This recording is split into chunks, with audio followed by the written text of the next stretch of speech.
অধ্যাপক মোহাম্মদ ইউনূসের নেতৃত্বাধীন অন্তর্বর্তী সরকারের সাথে সেনাবাহিনীর কোনো মতপার্থক্য বা বিভেদ নেই। সরকারের নির্দেশনা মেনেই বাহিনীর সদস্যরা দেশের নিরাপত্তা ও সার্বভৌমত্ব রক্ষায় কাজ করে যাচ্ছে।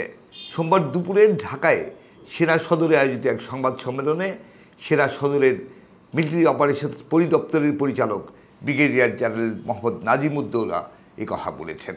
তিনি বলেন, যেভাবে বলা হচ্ছে সরকারের সাথে সেনাবাহিনীর বিশাল মতপার্থক্য হয়েছে, বিভেদ হয়েছে, যেটা মিডিয়াতে দেখছি, এরকম আসলে কিছু হয়নি। সরকার ও সেনাবাহিনী খুব সুন্দরভাবে একে অপরের সহযোগিতায় কাজ করছে, সুতরাং এটা নিয়ে মিস ইন্টারপ্রেট করার কোনো সুযোগ নেই। ব্রিগেডিয়ার জেনারেল মোহাম্মদ নাজিমুদ্দৌলা আরও বলেন, আমরা যেন এটাকে এমনভাবে না দেখি যে সরকার এবং সেনাবাহিনী ভিন্ন ভিন্ন চিন্তা করছে এবং একে অপরের বিপরীতে দাঁড়িয়ে আছে। এটা কখনোই নয়।